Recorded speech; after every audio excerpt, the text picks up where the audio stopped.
ஃப்ரெண்ட்வுட்ஸ் மக்களுக்கு வணக்கம். இது சினிமா கூத்துகள். சினிமாவில் நடக்கக்கூடிய நிறைய சுவாரஸ்யமான விஷயங்கள், நடிகர் நடிகைகளை பத்தின நிறைய உண்மையான விஷயங்கள்லாம் பாத்தீங்கன்னா இப்ப நாம பேச போறோம். ஸோ என்னென்ன சுவாரஸ்யங்கள் இருக்கு அப்படின்றத நம்ம ஷோக்குள்ள போய் தெரிஞ்சுக்கலாம் வாங்க.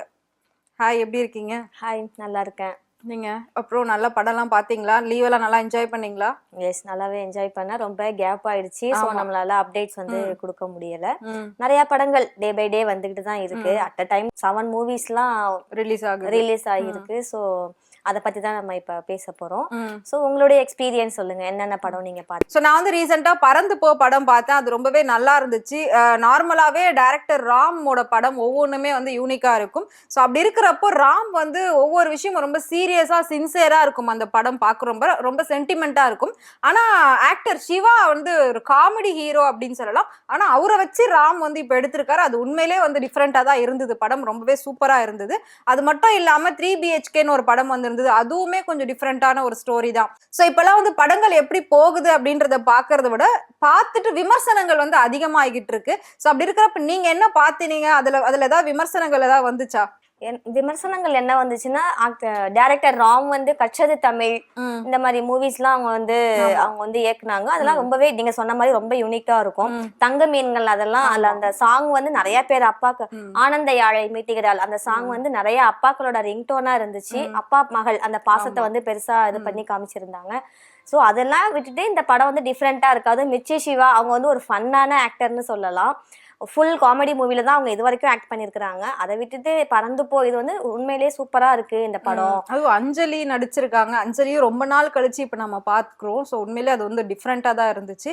ஸோ 3 BHKவுமே நல்லா தான் இருக்கு. ஸோ அது விமர்சனம் சொல்லவே முடியாது, அந்த அளவுக்கு இருக்கு. அதை தாண்டி மார்கன் படம் பயங்கரமான வசூல் ஆயிருக்காமே. அது கிட்டத்தட்ட ஒரு 10 நாள்ல 7.5 கோடி கிட்ட வசூல் ஆயிருக்கு அப்படின்ற மாதிரி எனக்கு நியூஸ் வந்தது.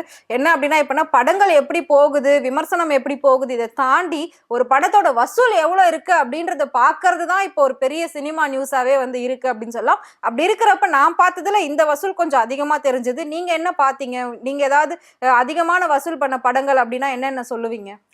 இது ரீசெண்டா அதிகமா வசூல் பண்ண படம்னா ஜுராசிக் பார்க் ரீபர்த் அப்படின்னு சொல்லிட்டு மூவி வந்துச்சு. இது ஜுராசிக் பார்க்கோட பிரான்சைசில வந்த மூவி தான் இது. ஆனா அந்த அளவுக்கு விமர்சனங்கள் பெருசா இல்ல இருந்தாலும் உலக அளவுல 3000 கோடி இந்த படம் வசூல் பண்ணிருக்கு. நீங்க சொன்ன இந்த படத்திலேயே மார்கன் தான் அதிகமா பண்ணிருக்குன்னு சொன்னீங்க. விஜய் ஆண்டனி ஹீரோ. அவங்க கூட நான் சலீம் இந்த படம்லாம் ரொம்பவே நல்லா இருக்கும். அவங்க ஒரு மியூசிக் டைரக்டர், சிங்கர், ஆக்டர், இந்த மாதிரி நிறைய பன்முகத்தன்மை கொண்ட ஒரு மனிதர் தான் அவரு.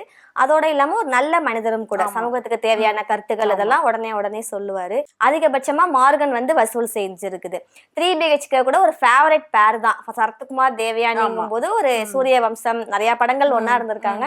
இன்ன வரைக்கும் 90s கிட்ஸ் எல்லாம் சூரிய வம்சம் போட்டா சன் டிவில உட்காந்து பார்ப்பாங்க. ஒரு ஃபேவரட் பேர் தான் அவங்க. சோ அந்த மூவிஸ் எல்லாம் நல்லா இருக்கு அப்படின்ற மாதிரி தான் சொல்லிட்டு இருக்கிறாங்க. ஸோ இதெல்லாம் ஒரு பக்கம் இருக்க, நார்மலாக ஒரு படம் பல வருஷத்துக்கு முன்னாடி வந்துருது. ஸோ இப்போ அது நல்லா இருக்கு அப்படின்னா அதை தொடர்ந்து பார்ட் 2, பார்ட் 3 இந்த வெப் சீரிஸ் எடுக்கிற மாதிரி, சீரியல்ஸ் டெய்லி எடுக்கிற மாதிரி இப்போ படங்களையும் பார்ட்டாக எடுக்க ஆரம்பிச்சுட்டாங்க. அப்படி இருக்கிறப்போ நிறைய படங்கள் பார்ட் 2 வந்தது, அதையும் நம்ம பார்த்தோம். இப்போ ரீசெண்டாக என்னென்ன படங்கள் பார்ட் 2 வருது, அது மட்டும் இல்லாமல் முக்கியமாக விஷ்ணு விஷால் ஏதோ ஒரு படம் பார்ட் 2 வருதாமே. ஸோ அது என்ன படம், இன்னும் வேற என்னென்ன வருது?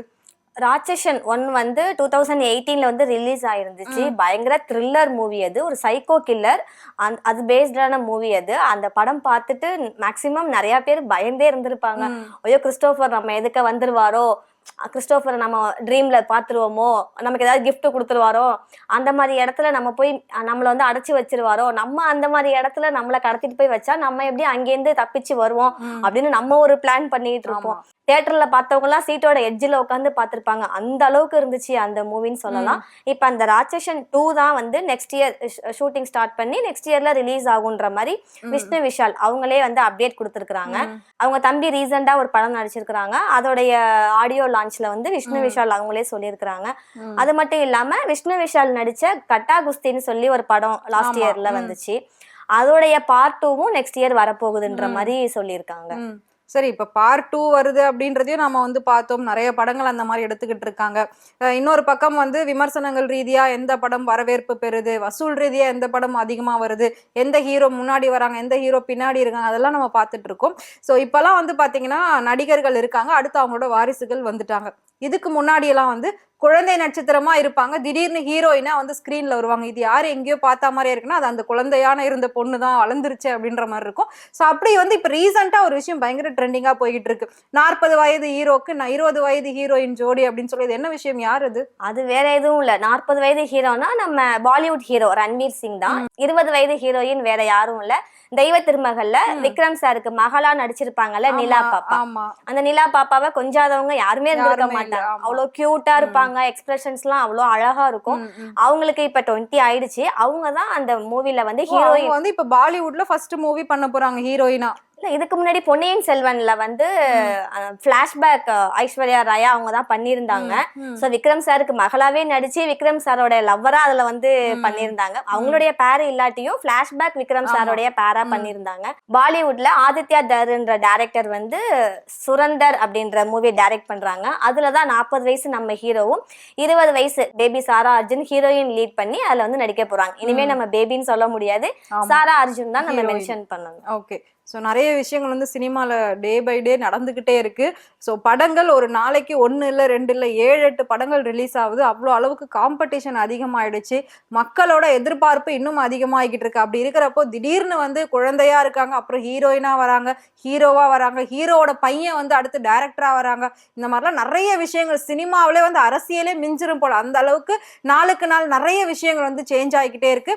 ஸோ இது எல்லாமே வந்து மக்கள் பார்த்து ரசிக்கிறதுக்காக மட்டும்தான் சினிமா அப்படின்றத வந்து புரிஞ்சுக்கிட்டு பார்த்தோம் அப்படின்னா கண்டிப்பா எல்லாமே வந்து சூப்பரா இருக்கும் அப்படின்னு நினைக்கிறேன். ஸோ இதே மாதிரி இன்னும் நிறைய சினிமா நியூஸோட நாளைக்கு நாங்க உங்களை மீட் பண்றோம். அது வரைக்கும் உங்களிடமிருந்து விடைபெறுவது உங்கள் Nirosha. And this is Leerka. Thank you.